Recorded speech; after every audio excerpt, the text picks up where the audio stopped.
Hello, how are you today? Jay out here in Banks, Oregon. Hope you're having a wonderful day. Wanted to talk to you today about an oil that Young Living used to have, and it's called Melaleuca ericifolia. Melaleuca ericifolia is also called lavender tea tree.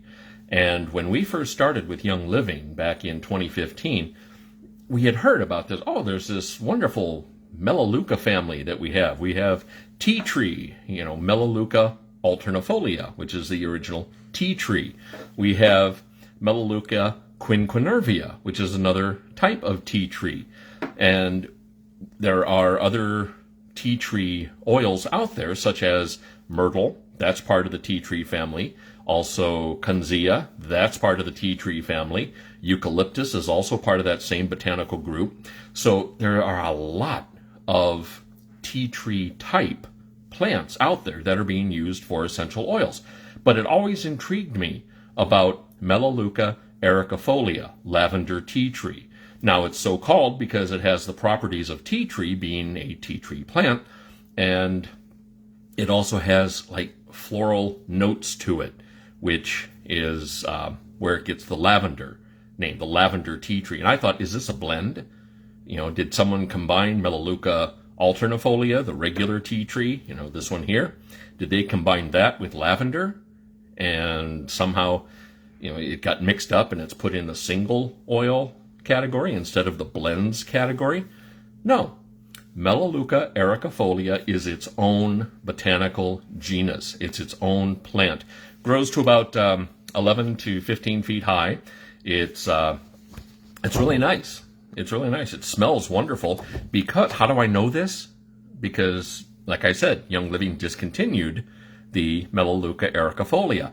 But wait, it's back. Yes, it is. Just a couple years ago, Young Living came out with this little gem called Australian Ericifolia.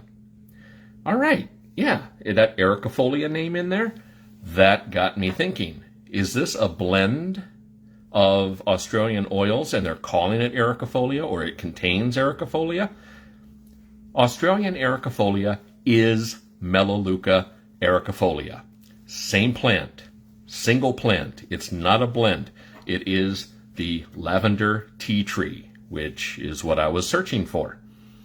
I love the smell. It's got a nice woodsy aroma, as most tea trees do, kind of herbaceous, and definitely has some floral undertones in it. So I see where it gets the name where it gets the name lavender tea tree. Now, regular tea tree, when I open that and I sniff that, I definitely get the woodsy aroma. Definitely get that herbaceous scent. But there's no floral note. And with the Australian Ericifolia, you get that. So it has a softer aroma, a more floral aroma than regular tea tree, but it is an authentic tea tree plant. Now, where does it grow? Well, the name should give you a little bit of a hint. It's called Australian Ericifolia. It is actually grown on the island in Tasmania in a few remote locations. And Young Living makes sure that it's sustainable, that they don't harvest too much of it, because Tasmania is not exactly what you'd call a huge island. It's kind of small. So the growing places there, you got to kind of pick and choose where you're going to grow this stuff. So it's not always available. In fact, currently it is out of stock. But when it comes back in stock, I definitely encourage you to try Australian Ericifolia. Why? Because it's good. It's a great oil. It's terribly underrated. Anything you can use tea tree for, you can use Australian Ericifolia for. And a little, in my opinion, a little nicer aroma. You can add it to your beauty routine or aromatherapy regimen. You can put it in the diffuser and diffuse it. It does have that herbaceous, kind of woodsy scent, and it's really nice. I would definitely just kind of put out a warning there. Tea tree, supposedly cats have a problem with tea tree, and it can be dangerous to them if they ingest it. Well, I think it's if they ingest a whole lot of it. So I try not to diffuse it a lot, because we do have a cat running around. And if I'm diffusing something and my cat doesn't like it, she'll leave the room. So you always have to make sure that you leave an out for your pet, someplace where they can go and they don't have to smell whatever you're diffusing. Sometimes that happens with citrus oils. But with Australian Ericifolia, it comes from a wild-crafted population on the island of Tasmania, a little place called Finder's Island, or it's Flinders. No, I'm sorry, Flinders Island in Tasmania. I'm having trouble reading here. So there's a very small area where Young Living gets its plants. Now, this being the case, that's why there's not a whole lot of it being produced, because it is in such a small location. And they want to make sure that there is enough for future harvests, and that's called sustainability. If you haven't heard of that, that's what Young Living practices, is sustainable practicing when it comes to harvesting. So some oil companies, they'll get an oil that's not readily available. Let's use rosewood and spikenard as two big names. Now, rosewood and spikenard, you can still get them from some oil companies. Young Living won't offer those anymore because they are not sustainable, which means that it would go extinct if it was all harvested, because it won't grow back fast enough, or there's not enough good areas to grow it in. Well, Australian Ericifolia, they found this batch on Tasmania, and that's being used with Young Living now. But with something like spikenard or rosewood, a lot of times you will see that on the market, but it may contain maybe 1 or 2%, maybe 3% of actual rosewood oil or spikenard oil, and the rest is filler, synthetic, floral water, and it's not what you would call a true 100% pure essential oil.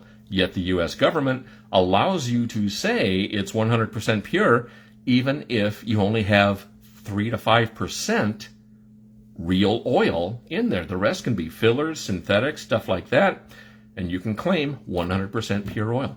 Isn't that that's a crock and a half, I think.